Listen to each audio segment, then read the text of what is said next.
पंडित दिवाकर त्रिपाठी हमारे साथ मौजूद हैं। आपके पास आऊंगी दिवाकर त्रिपाठी जी। हालांकि बहुत अच्छी खूबसूरती के साथ हमें हमारे सहयोगी संजय शर्मा जी ने बताया कि क्यों 2 दिन की जन्माष्टमी। एक बार आप भी विधान बताइए। और हम जब आम जन की बात करते हैं, क्योंकि बहुत से लोग आज उपवास कर रहे हैं श्री कृष्ण जन्माष्टमी का, बहुत से लोग हो सकता है कल करें, तो आज और कल में डिफरेंस कितना है? एक आम जन की अगर हम बात करें, भक्त की बात करें, तो उसके लिए उसको किस तरीके से पालन करना है विधानों का? जी नमस्कार। और आप सभी लोगों को और सभी दर्शकों को, संपूर्ण भारतवासियों को कृष्ण जन्माष्टमी की ढेर सारी शुभकामनाएं। अद्भुत क्षण है और शुभ संयोग है, और यह दिन अपने आप में परम पवित्र है।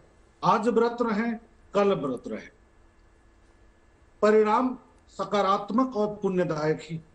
रही बात 2 दिन क्यों मनाते हैं, तो सबसे पहली बात तो यह स्पष्ट हो जाए कि कब मनाते हैं क्या, और कि दोनों में क्या अंतर है। तो भगवान श्री कृष्ण का जो जन्म हुआ था, भगवान विष्णु के 8वें अवतार माने जाते हैं। इनका जन्म हुआ था भाद्रपद कृष्ण पक्ष अष्टमी तिथि को मध्य रात्रि में रोहिणी नक्षत्र वृष लगे। ये स्थितियां थी।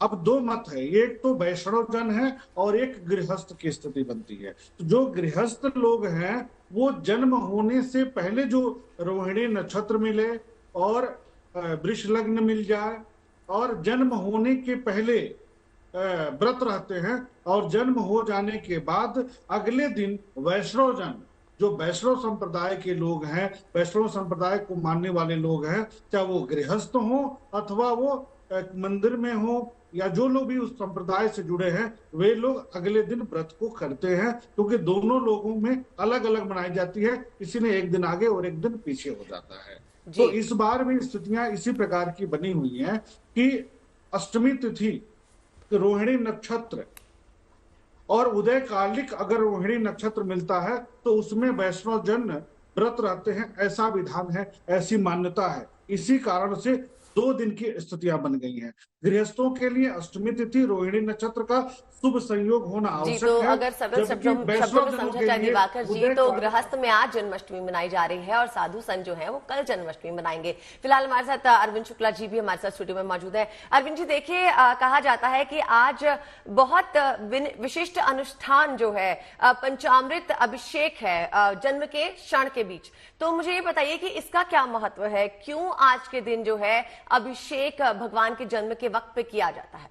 जी, सबसे पहले देशवासियों को और जीएनटी के जो दर्शक हैं उनको विशेष शुभकामनाएं कृष्ण जन्माष्टमी की। आज बहुत ही अद्भुत संयोग है और बहुत ही अद्भुत आज का दिन है।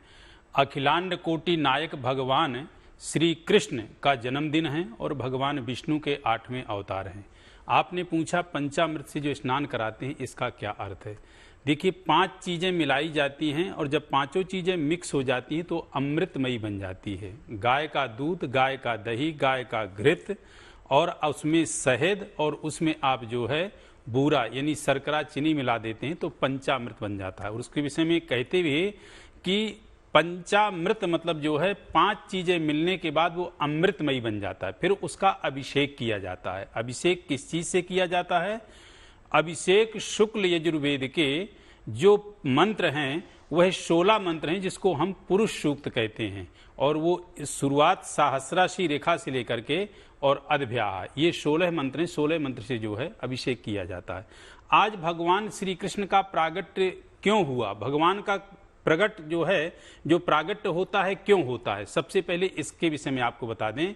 कहते हैं यदा यदा ही धर्मस्य ग्लानिर्भवति भारत अभ्युत्थानमधर्मस्य तदात्मानं सृजाम्यहं पवित्राणाय साधूनां विनाशाय च दुष्कृतां धर्म संस्थापनार्थाय संभवामि युगे युगे।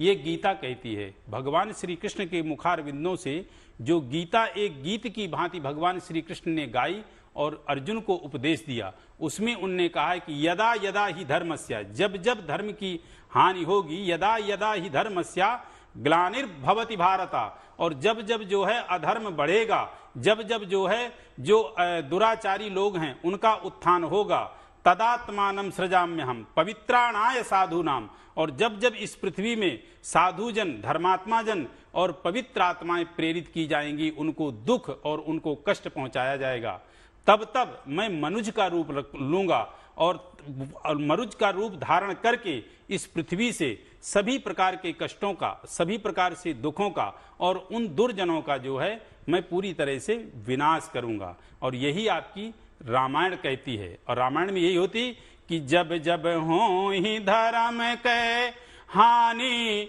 तो जब जब धर्म की हानि होगी, आधम जब जब बढ़ेंगे, तब तब जो है परब्रह्म परमात्मा अवतार लेते हैं। और इस तरह से जो है इस पृथ्वी में जो दुराचारी हैं, जो पाप है, जो पूरी तरह से दुर्व्यवहार वाले व्यक्ति हैं, उनका जो है विनाश करते हैं। बिल्कुल।